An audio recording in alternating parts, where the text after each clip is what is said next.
รายการต่อไปนี้เป็นรายการทั่วไปสามารถรับชมได้ทุกวัย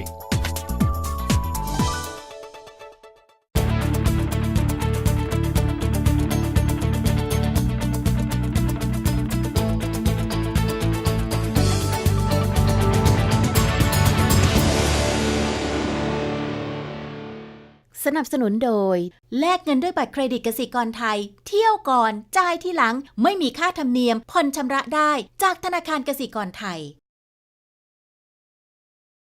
สวัสดีค่ะเรามองโลกวันนี้เป็นบทสัมภาษณ์พิเศษศาสตราจารย์ดรเอริกมาสกินนักเศรษฐศาสตร์ชาวอเมริกันเจ้าของรางวัลโนเบลสาขาเศรษฐศาสตร์ปี 2007 เขาเดินทางมาเมืองไทยในฐานะแขกพิเศษของ The International Peace Foundation เราจะคุยกับศาสตราจารย์มาสกินเกี่ยวกับปัญหาความเหลื่อมล้ำรวมถึงการใช้ทฤษฎีเกมซึ่งศาสตราจารย์มาสกินมีความเชี่ยวชาญมาอธิบายปรากฏการณ์ต่างๆที่กำลังเกิดขึ้นในโลกโดยเฉพาะอย่างยิ่งการเมืองสหรัฐค่ะศาสตราจารย์ดรเอริกมาสกินนักเศรษฐศาสตร์ชาวอเมริกันวัย 67 ปี จบการศึกษาระดับปริญญาเอกด้านคณิตศาสตร์ประยุกต์จากมหาวิทยาลัยฮาร์วาร์ดศาสตราจารย์มาสกินเป็นอาจารย์สอนด้านเศรษฐศาสตร์มายาวนานในหลายมหาวิทยาลัยชั้นนำเช่น MIT Harvard และ Princeton ปัจจุบันเขาได้รับการแต่งตั้งเป็น Adams University Professor ซึ่งเป็นตำแหน่งพิเศษสำหรับศาสตราจารย์ผู้ทรงคุณวุฒิ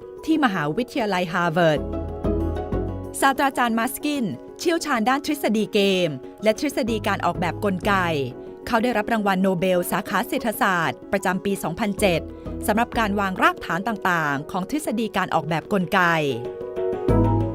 Professor, what is your definition of game theory? Game theory is just the study of the strategic interaction between people.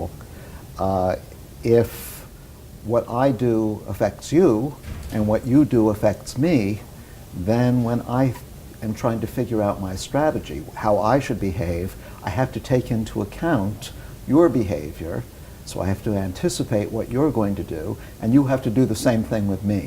So game theory is the tool we use to study situations like that and make predictions about how people or companies or countries will actually be. Can it explain every situation in every field? Is particularly important in situations where there are just a few participants. Paradoxically, it's harder to understand interactions among a few people than it is when there are lots and lots of people. Because when there are lots of people, no single person can have a big effect on other people. And so the other people don't have to worry so much about what that person is going to do. So it's actually much easier to study a situation where there are lots of people than where there are a few people. Game theory is the tool par excellence for understanding interactions among a few people. And yes, it does apply in economics, in politics, in social interactions. It's a very powerful tool. Can you give me examples of real-life situations that game theory can actually explain or predict the interactions and outcomes? Yes, the American car market, for example, automobile market, is dominated by three companies: General Motors, Ford, and Chrysler. For General Motors to figure out what cars it wants to produce this year, how many of each model, what price to set, it has to anticipate what Ford is going to do and what Chrysler is going to do. And they have to do the same.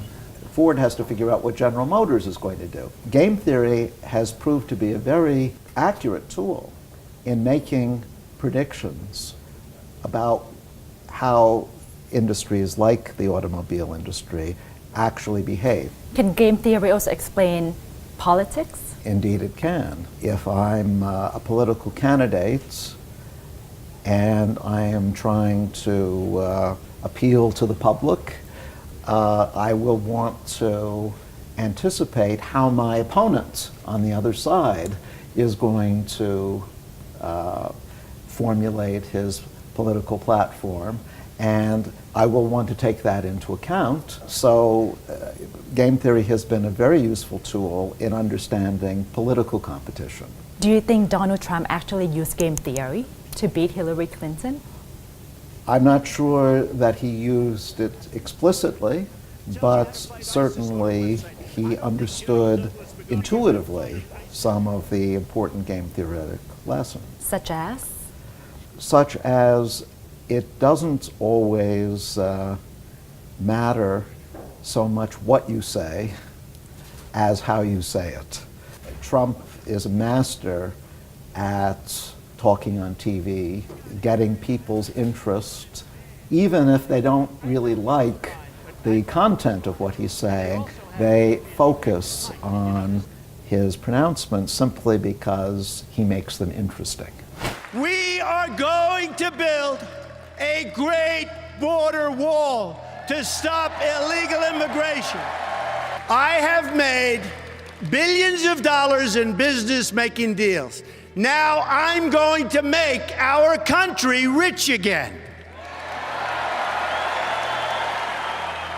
So what did he get right about the economy that, actually struck a chord with the public and they voted for him? Well, he got right the fact that although the U.S. has been making a slow recovery, its growth has been increasing year by year, many of the benefits of that growth are going only to the upper part of the income distribution, and many people have been left behind. Trump understood this frustration and this impatience, and he capitalized on it in his campaign. Not that he's offered any useful solution, but just by focusing on these issues, he got a lot of attention. That's something that he recognized. Also, Bernie Sanders recognized on the Democratic side, which more mainstream candidates like Hillary Clinton perhaps didn't put enough emphasis on. January 20th, 2017 will be remembered as the day the people became the rulers of this nation again.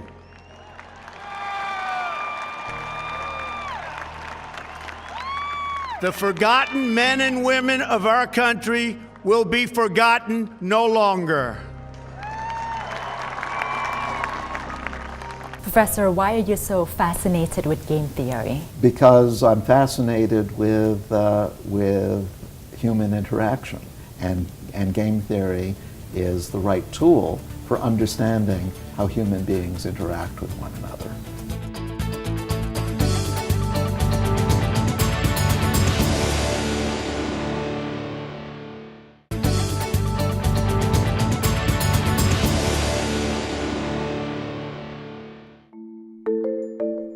ปัญหาความเหลื่อมล้ำเป็นปัญหาที่มีมาอย่างยาวนานแม้ปัจจุบันจะเป็นยุคโลกาภิวัตน์ที่มีการค้าขายกันระหว่างประเทศซึ่งสร้างโอกาสในการมีรายได้มากขึ้นแต่ทุกวันนี้ปัญหาความเหลื่อมล้ำกลับยังไม่หมดไปและยังคงเป็นปัญหาสำคัญที่โลกเผชิญอยู่ So what went wrong with our economies these days? How come the inequality gap becomes bigger and bigger? In different countries, the reasons are different. Part of the problem in the United States is that there's been a great deal of technological innovation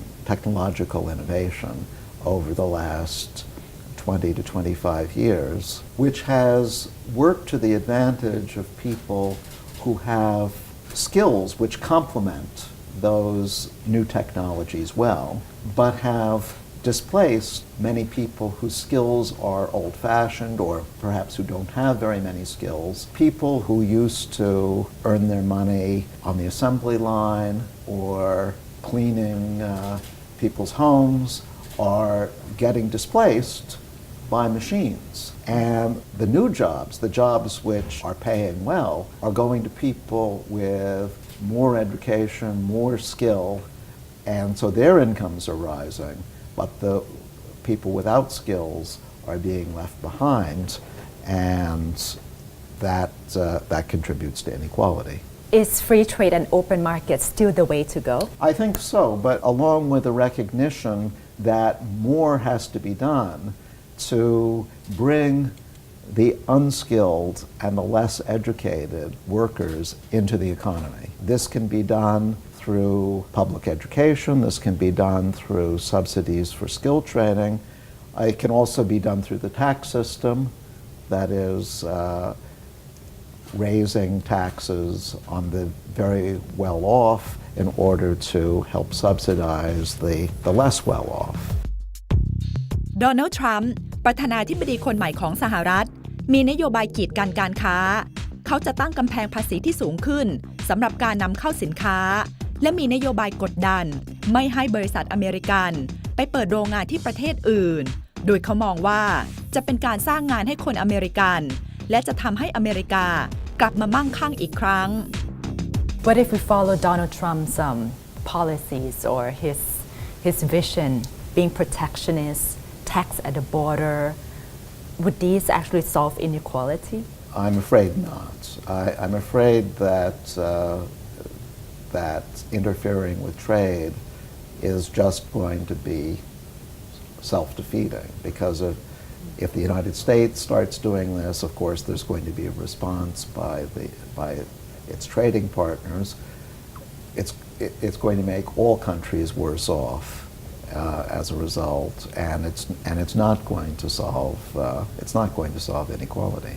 Professor, do you have an alternative theory to explain why global markets fail to reduce inequality?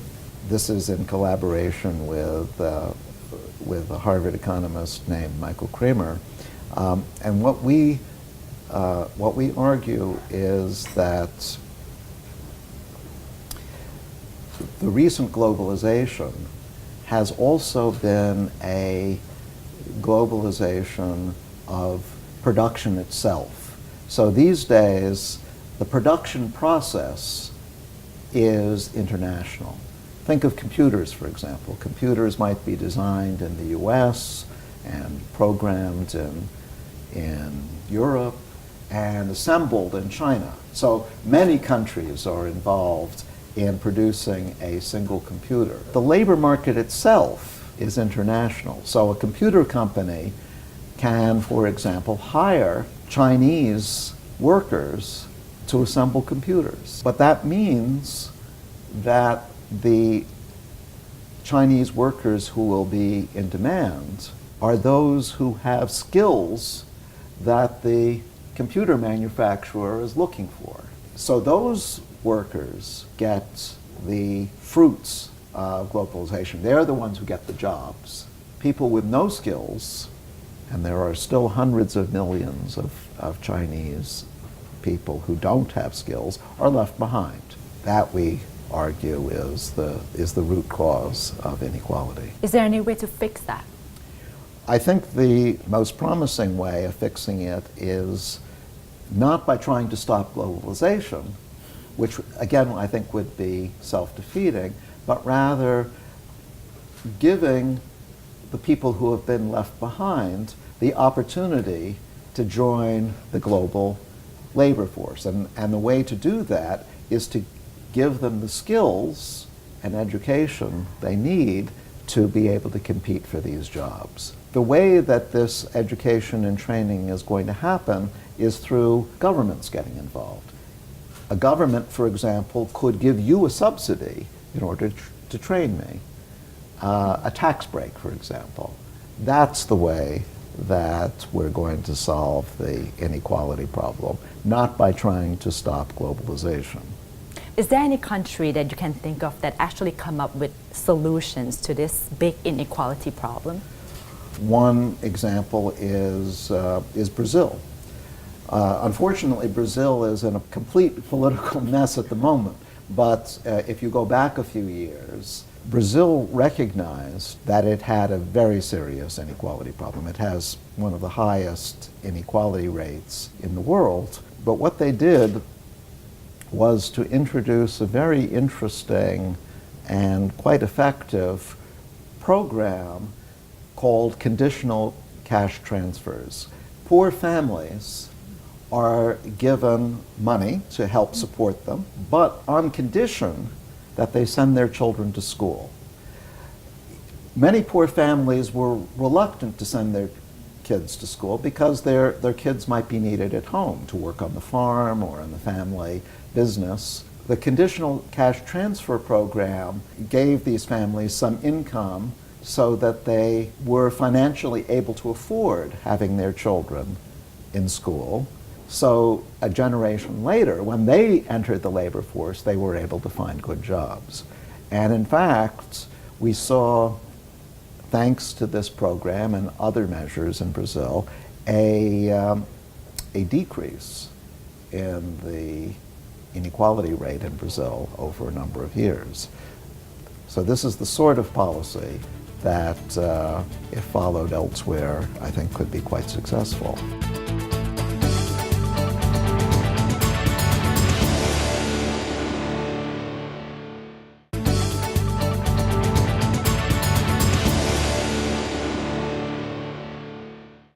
Let's talk about your work on mechanism design theory. What is that? I like to think of mechanism design as the reverse engineering part of economics. So much of economics consists of looking at existing institutions, economic institutions, and trying to predict or explain their outcomes. But in mechanism design, we do just the opposite. We start with the outcomes we would like to achieve. Those are our goals. And then we work backwards to figure out what institutions we could create in order to achieve those goals. Any procedure or contract that we design in order to achieve a goal is a mechanism. A constitution for a political constitution for a nation is a mechanism because it describes what actions the various political participants can take. Can you give examples of how this theory of yours is actually used to solve problems? Let's take the problem of traffic. Many cities around the world have had serious problems with traffic congestion. And you're in Bangkok. I've noticed that Bangkok has traffic jams more often than it would like. Some countries, thinking of Melbourne in Australia, have come up with ingenious schemes using mechanism design principles for combating traffic congestion. What Melbourne did was to have cars install transponders so that you can tell where a car is at any time and charge it according to the roads that the driver chooses to take. So if a road is particularly congested, you would have to pay a higher fee for using that road. That gives you the incentive to go to another road where traffic is not so bad. And that kind of transponder scheme has been very effective. ล่าสุดศาสตราจารย์ Maskin ได้ผลิตงานวิจัยที่เปรียบเทียบระบบการออกเสียงเลือกตั้งต่างๆว่าวิธีไหนดีที่สุดสำหรับการส่งเสริมประชาธิปไตย Your recent research on voting process. Yes. What's the conclusion? Which type of voting procedures is best to uphold democracy?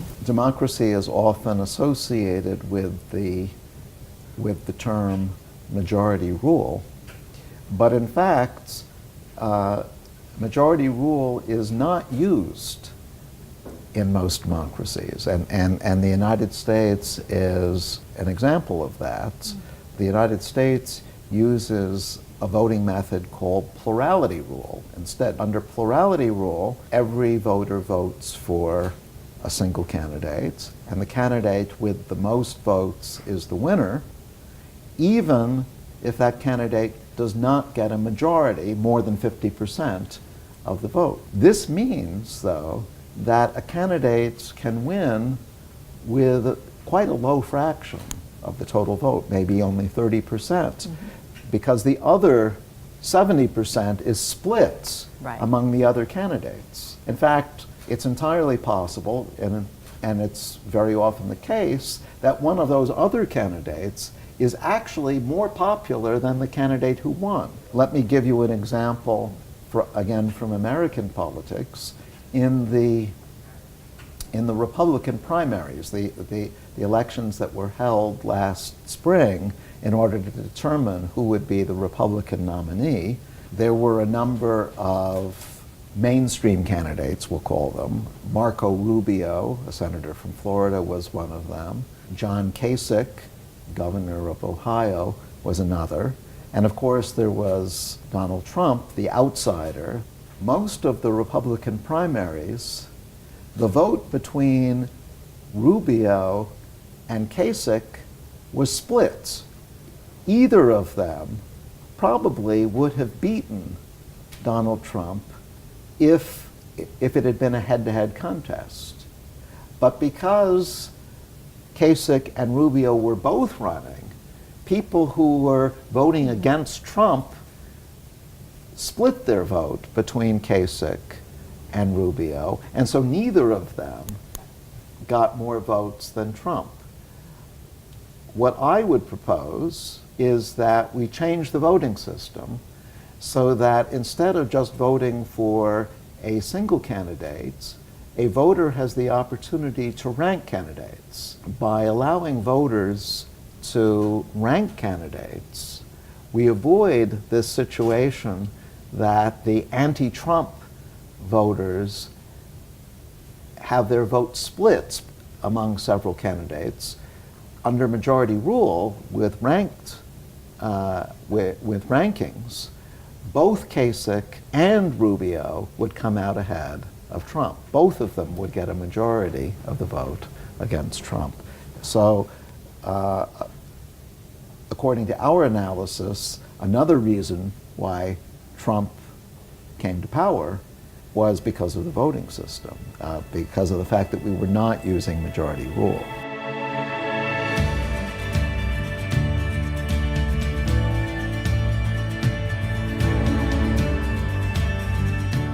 Do you think the Nobel Prize is a good mechanism or a good incentive for everyone in the market?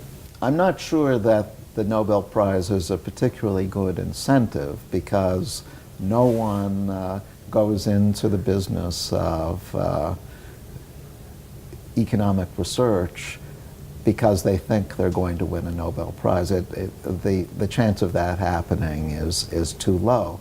The reason why the institution of the Nobel Prize is important is because it's a way of letting the public know about important developments in science. So the particular people who have made those discoveries are not so important, but the discoveries themselves are important, and the Nobel Prize helps publicize those discoveries and make sure that they are known not just within the scientific community, but more broadly. นี่คือมุมมองที่น่าสนใจจากศาสตราจารย์ดรเอริก มัสกินนักเศรษฐศาสตร์ระดับรางวัลโนเบลที่ใช้ทฤษฎีเกมในการวิเคราะห์ปัญหาและพยายามหาทางออกด้วยซึ่งปัญหาใหญ่ในโลกตอนนี้ก็คือความเหลื่อมล้ำศาสตราจารย์มัสกินมองว่าทางออกไม่ใช่การต่อต้านโลกาภิวัตน์แต่ต้องเป็นการให้ความรู้ให้การศึกษากับผู้คนเพื่อให้เท่าทันความเปลี่ยนแปลงของยุคโลกาภิวัตน์นั่นต่างหากจะเป็นวิธีที่ทำให้ทุกคนได้ประโยชน์จากโลกาภิวัตน์อย่างทั่วถึงจริงๆค่ะพบกันใหม่สัปดาห์หน้าวันนี้สวัสดีค่ะ